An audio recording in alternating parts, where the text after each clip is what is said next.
Kembali lagi di Obsesi, obrolan seru sambil serap ilmu bersama saya Vera.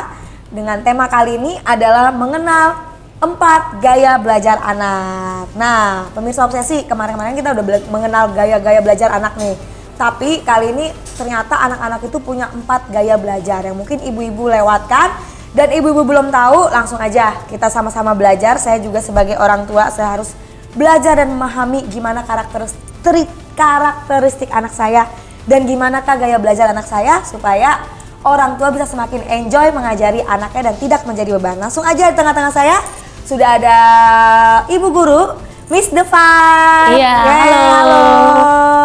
Miss Devine, apa kabar? Baik, luar biasa. Luar biasa. Jadi Miss Devine ini adalah salah satu guru TK ya Miss ya, SD. Sebenarnya disiplin ilmu saya guru TK, tapi saya sedang menempuh ilmu disiplin ilmu guru SD. Guru SD.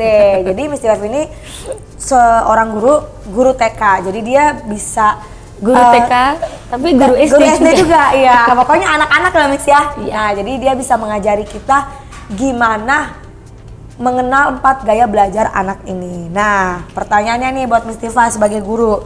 Definisi anak menurut Miss Devine itu seperti apa? Anak itu adalah pribadi yang unik, yang menarik, yang semuanya istimewa dan punya potensi. Wah, tapi bagaimana kita mengenali potensi mereka, yaitu bagaimana juga cara kita menggali potensi mereka. Wah, gitu. biasa. Jadi anak itu bukan ini ya, bukan aduh anak nyusahin gitu, enggak. Enggak. Pokoknya mereka pasti punya potensi dan gimana cara orang tua mengenal potensi anak kita sendiri. Iya, gitu. betul. Cara orang tua dibantu dengan guru di sekolah. Iya. Betul sekali. Nah, tadi kan saya di awal saya bilang ada 4 gaya belajar anak ya Miss ya. Iya. Kalau boleh tahu emang apa aja sih Miss? 4 gaya belajar itu, anak itu kok banyak banget ya, padahal saya kayak dulu waktu anak-anak belajar aja gitu loh, ternyata ada 4 gaya belajar anak Miss. Karena setiap anak itu unik, jadi semuanya itu punya gaya belajar. Nah, gaya belajar itu sendiri pengertiannya adalah bagaimana cara seorang anak menyerap pembelajaran, menyerap informasi dari yang ia dapat lewat proses pembelajaran di kelas, atau mungkin di lingkungan sekitar, atau mungkin di rumah. Gitu. Jadi ada 4 gaya belajar itu apa aja Miss? Yang pertama adalah gaya belajar anak secara visual. Jadi dia lebih dominan menggunakan indera penglihatannya. Jadi dia lebih suka lihat gambar. yang artistik ya. Lebih suka lihat bagan, lebih suka lihat warna-warna. Nah, jadi yang lebih optimal adalah indera penglihatannya. Jadi kalau kita punya anak yang dominan di visual, maka kita harus menyediakan pembelajaran yang mengaktifkan semua yang bisa dilihat anak dan anak bisa belajar. Gitu. Misalnya seorang guru harus memakai alat peraga yaitu gambar gitu. Wow, itu gaya anak belajar. Iya, terus visual. Mereka tuh lebih suka membaca daripada dibacakan. Jadi mereka mandiri gitu ya? Iya, lebih suka kan menggunakan indera penglihatannya. Jadi mereka maksimal itu membaca. Lalu mereka lebih suka jika guru di kelas itu melakukan metode demonstrasi. Apa tuh Miss demonstrasi? Praktek? Iya, praktek. Mendemonstrasikan pembelajaran daripada guru melakukan metode ceramah. Cuma bicara aja. Nah, ini anaknya akan cepet bosen. Nah, terus dia lebih suka instruksi yang nonverbal, artinya harus ditulis instruksinya. Seperti kalau kita baca cara pakainya, ada step-stepnya. Anak visual tuh suka baca kayak gitu ya. Nah, lalu dia sangat terdistrak oleh keramaian. Jadi kalau ramai nggak fokus. Dia tidak terdistrak dengan keramaian karena fokusnya di penglihatan. Jadi kalau suasananya juga rame atau berisik gitu dia tidak terpengaruh. Iya, karena yang dominan dipakai adalah indera penglihatannya. Nah, bagaimana sih cara kita mengajari anak yang kekuatannya di visual? Yaitu guru atau orang tua harus menyediakan medianya video. ya berupa iya. video, YouTube kayak gitu-gitu ya. Lalu ketika dia membaca kasih stabilo. Oh, stabilo. Iya, Fungsinya apa, untuk Miss? dia menandakan apa yang penting. Apa yang penting? Oh. Iya. Lalu biasanya anak yang visual ini lebih suka membuat tugasnya lewat mind mapping. Mind mapping itu jadi misalnya kayak bagan gitu. Iya, kayak bagan seperti yang saya buat ini. Oh, iya. wah, coba Jadi lihat, dia Miss. Wah, luar biasa. Jadi ini kalau anak visual, kalau bikin tugas lebih suka begini ya? Iya. Karena mereka bisa berkarya. Iya. Oke. Jadi dia menangkap informasi, menangkap kesimpulan dari buat mind mapping. Mind ini. mapping. Iya. Mungkin dia lebih cepet karena itu ringkes kan? Iya. Oh, begitu. wah, luar biasa sekali. Lalu yang kedua adalah gaya belajar audiotori.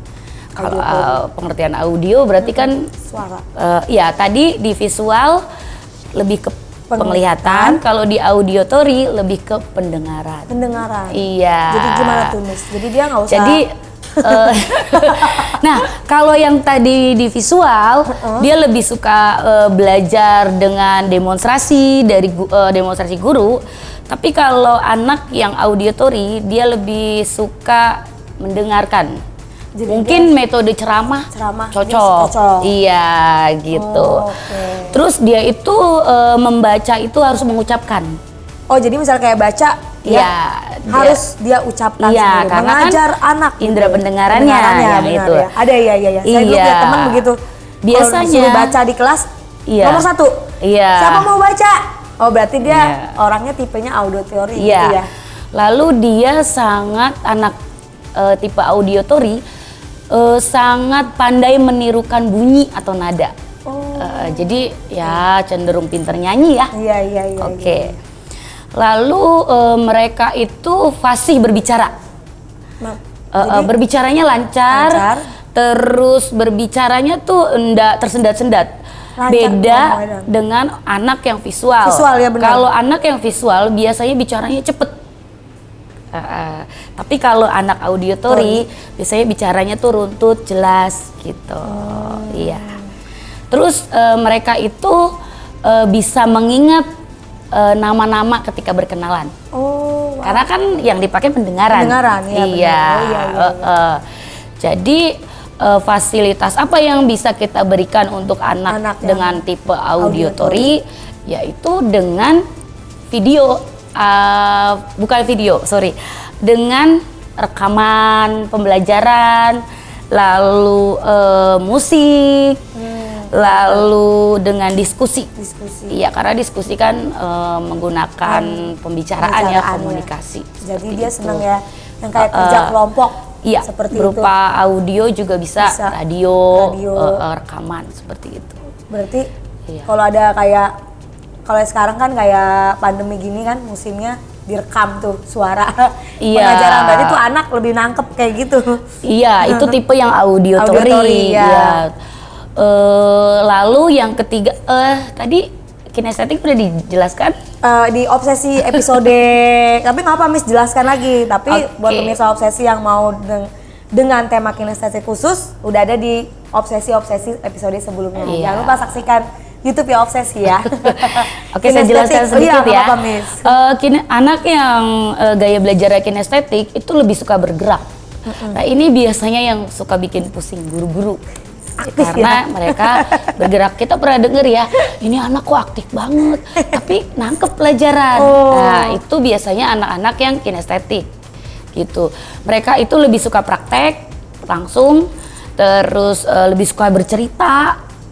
Terus lebih suka pelajaran yang menggunakan gerak tubuh ya, seperti olahraga. Menari, pokoknya yang nggak bisa diem lah ya Bu Tis ya. Yang menggunakan bukan cuma penglihatan, pendengaran, semua anggota gerak tubuh.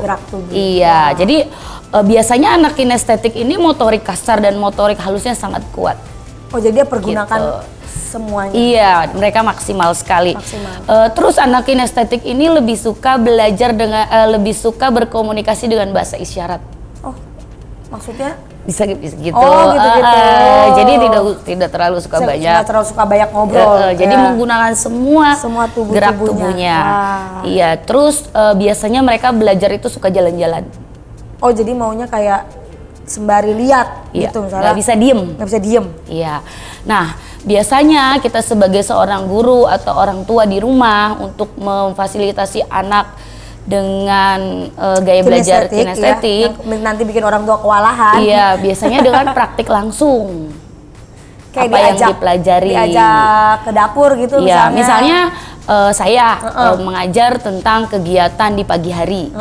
Nah, kan di sekolah pagi hari ya. Iya. Saya masuk tema, lalu saya ajak anak-anak keluar untuk melihat kegiatan apa saja yang kita lakukan di pagi hari. Wow. Atau suasana apa yang terjadi di pagi hari. Lihat matahari terbit dari sebelah mana? Oh, dari sebelah timur. Terus bagaimana panas matahari itu? Oh, coba yuk kita berdiri yuk di lapangan. Wow. Oh, hangat seperti itu. Iya. Berarti benar harus dipraktekin ya. Iya, dan satu hal harus pakai alat peraga. Oh. Iya, karena kita tahu ya masa di SD 7 sampai 11 tahun adalah masa di mana mereka belajar secara operasional konkret. Jadi semua alat peraga semua harus nyata dan masa-masa ingatan yang paling itu lama. kan lama masa iya. itu. Long term memorinya berjalan. Benar sekali. Lalu satu lagi, Miss. Ya, yang keempat adalah gaya belajar anak dengan membaca dan menulis. Oh, iya. Ada yang suka nih membaca sama menulis. Iya, dia suka membaca, suka menulis, terus suka buka kamus biasanya. Oh, berarti ini gaya kutu buku ya ibaratnya. Gimana cara mendidik mereka ya, misalnya tulis cerita seperti itu. Mengarang bebas. Iya, mengarang bebas. Terus menulis paragraf. Iya. Lalu mencari arti kata dalam mencari makna kata dalam kamus. Seperti itu. Wah. Iya. Kalau dari keempat-empat ini ada gak sih yang kayak misalnya lebih bagus sih yang ini gitu. Lebih ini agak kurang gitu. Ada gak Miss? Sebenarnya semua anak unik ya. Dan tidak mungkin anak punya satu gaya belajar. Oh, pasti lebih dari satu? Iya, pasti lebih dari satu gitu. Tapi kalau kita sebagai seorang guru, kita harus memfasilitasi keempat gaya belajar ini. Iya. Jadi di samping anak mendengar, anak melihat, anak bergerak, lalu ada tugas menulis dan membaca. Iya. Iya. Jadi semua mereka harus dikenalkan empat-empatnya ini. Iya. Dan mana yang lebih condong mungkin ya? Kita kan sebagai seorang guru melakukan screening ya, iya. melakukan identifikasi nih. Ini anak ini senangnya apa nih? Gitu. Anak ini suka jalan-jalan nih, gitu. Oke. Nah sekarang kita praktek ya. Oke, nah, Miss. Gimana nih, Miss? Kalau anak yang visual sama auditory, ya kita bisa langsung aja. Misalnya kita kenalin suku kata. Kata. Kita tinggal, anak-anak, coba lihat, Miss Devi membawa suku kata. Kita baca yuk. Coba kita lihat. Apa bunyi suku kata berikut ini? Sa. Bunyinya apa? Sa. Lalu Miss Devi bawa satu lagi. Bunyinya apa? Tuh. Nah, ini buat anak yang audiovisual kita sudah sudah gambar tadi. Iya. Lalu kegiatan kedua adalah misalnya mengacak ini suku-suku kata ini, anak-anak merangkainya menjadi suku kata. Misalnya ini jadi kata satu. Ini kan bergerak kan kinestetiknya. Lalu yang ini cara. Lalu yang ini misalnya dari suku kata coba. Seperti itu, diacak aja. Nanti mereka susun. Iya, mereka susun. Bola, seperti itu. Nah, itu kita sudah memfasilitasi anak auditori, visual, kinestetik. Nah, kalau membaca dan menulis, ya nanti kita tulis ya di buku tulis ya. Oke, suku kata baca, suku kata madu, seperti itu. Iya. Jadi satu alat peraga ini juga udah bisa gurunya itu bagikan 4 cara bekerja anak, 4 mengenal gaya belajar anak. Iya. Kan Miss, tadi udah ada auditory, udah ada visual, udah ada kinestetik, tinggal mereka tulis di buku mereka. Iya. Oke. Lalu ini saya buat kartu kata. Ini seperti apa ya? Seperti kartu permainan Oh, ya. iya, kayak kartu ya, bener, kayak iya. kartu. Misalnya anak-anak mengenal huruf A, I, U, E, O. Ya. Ya, lalu saya nanti anak-anak bermain, saya bagi kelompok 5 gitu. Terus saya bagi kartu ini, mereka menyusunnya. Misalnya ini U dan O gitu. Mereka cari. Mau di sebelah di atas atau di bawah, misalnya oh ini Lanjutin lagi sambil permainan kartu. Iya, sambil mengucapkan, sambil bergerak, sambil gitu. bermain juga. Iya, jadi sebenarnya pembelajaran di kelas itu nggak selalu harus LKS. Betul. Jadi buat kartu dengan permainan itu bisa. Lalu kita bisa juga pakai plastisin. Ya, plastisin ini dibentuk. Anak-anak, kita mau buat angka 1. Ayo kita buat angka 1 dari plastisin. Nanti anak-anak bergerak gitu. Nanti membuat angka 1 dari plastisin ini. Gitu. Luar biasa sekali. Iya, lalu matematika nih Nah, bisa. ini apa nih, Miss? Ya. Nah, kita kan Kak Vera suka nginep di hotel kan? Iya, betul. Nah, di hotel itu kan kita suka dapet teh, Oh iya, bener kopi, gula. Nah, ini Bener. kita bisa bawa pulang, lalu kita buat jadiin pembelajaran. Lihat, kopi. Ada berapa kopinya anak-anak? Ada berapa? Kita hitung ya, sama-sama ya. 1. Oh, kopinya ada 1. Nah, anak-anak, ini angka 1. Gitu. Nah, lalu nanti anak yang kinestetik kita suruh, "Nak, tolong dibawa ke teman-temannya supaya anak yang lain lihat." Bisa lihat. Gitu, Oh, keliling iya, kelas. iya. Dipegang kopinya atau bisa dibuka kopinya, kita pegang teksturnya. Jadi one output, many input. Jadi di saat bukan cuma belajar angka, belajar konsep jumlah, tapi belajar tekstur kopi seperti apa, warna kopi seperti apa, itu bisa. Lalu ini ada apa ini? Teh. Ada berapa anak-anak tehnya? Kita hitung sama-sama yuk. 1, 2. Ada berapa tehnya? Ada 2. Ini angka 2. Seperti itu. Lalu angka 3, ini ada gula, dihitung sama-sama. Seperti itu. Pokoknya pakai barang-barang yang ada di rumah ya, Miss. Iya, sangat simple. Karena pembelajaran untuk anak SD adalah contextual learning. Dari apa yang paling dekat sama anak, jangan yang jauh-jauh. Kenapa kontekstual? Anak harus bisa melihat, harus nyata, harus konkret semua. Harus praktek apalagi itu. Mereka pasti sangat-sangat, kalau kita praktek langsung kayak tadi nih pakai ini. Sangat bermakna kalau pembelajaran disertai dengan praktek. Pasti akan ingat seumur hidup. Seumur hidup ya, kayak aku aja masih ingat memori aku kelas 2 SD karena ada prakteknya. Ingat karena ada prakteknya. Bukan inget siapa teman sebangku kamu misalnya. Tapi waktu itu ada praktek ini, jadi saya inget Miss waktu itu. Jadi jangan menganggap anak itu seperti apa yang kita pikir.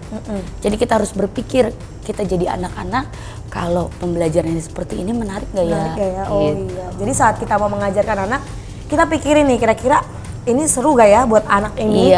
Ini seru gak ya buat anak kita? Kenali dulu nih ya Miss ya, anak kita itu sukanya gaya belajar seperti apa? Walaupun 4 ini harus dikenalin ke semua anak, benar gak Miss? Kita harus memfasilitasi 4 gaya belajar ya, nggak bisa misalnya dia kinestetik doang, terus depan dia harus belajar menulis, membaca, belajar mendengar ya Miss ya, biar bisa fokus.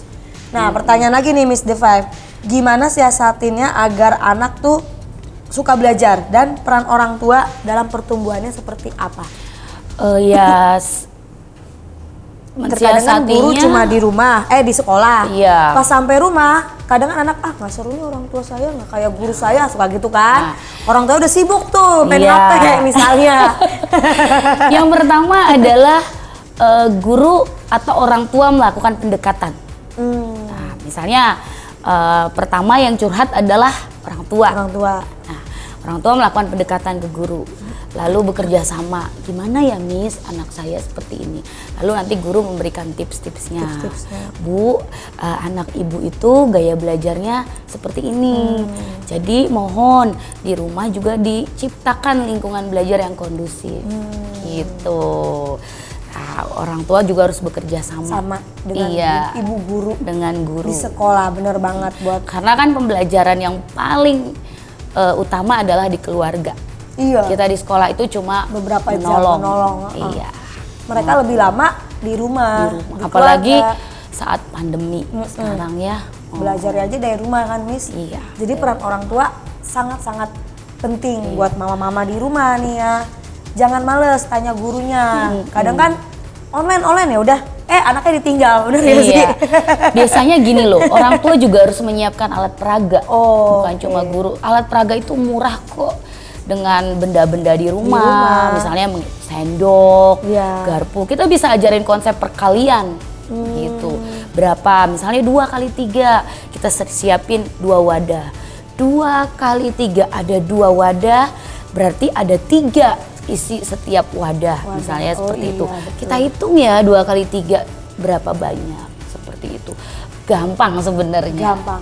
Kalau mau sedikit letih, sedikit waktu. Berusaha lah. Iya. Yang penting waktu buat anak-anaknya tercipta ya gak Miss? Wah, luar biasa sekali.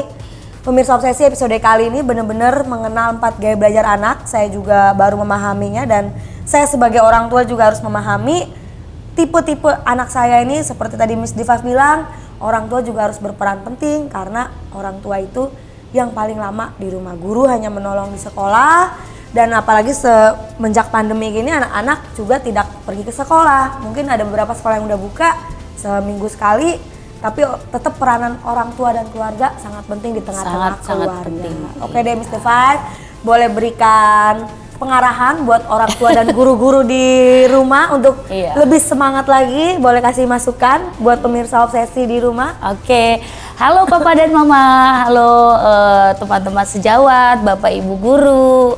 Kita belajar ya bagaimana mengenal 4 gaya belajar anak, dari visual, auditory, kinestetik, membaca dan menulis.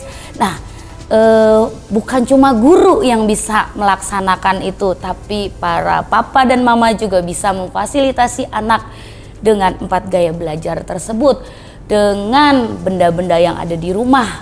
Tidak harus mahal, tapi yang ada aja di rumah. Nah, buat guru-guru juga jangan bosan-bosan untuk memfasilitasi anak dengan 4 gaya belajar ini. Apa ya kalau bahasa kalau bahasa orang insya Allah gitu ya. Mudah-mudahan apa yang kita lakukan semuanya tidak pernah sia-sia. Betul banget. Tidak pernah kembali dengan sia-sia, dan semua pasti berguna buat anak-anak. Dan rasa sukacitanya itu tidak terperi ketika kita melihat anak kita berkembang secara optimal. Terima kasih. Luar biasa sekali. Jangan lupa pemirsa Obsesi, like, comment, subscribe YouTube Azia Zara, dan saksikan episode-episode berikutnya Obsesi di ilmu-ilmu yang baru. Bye-bye.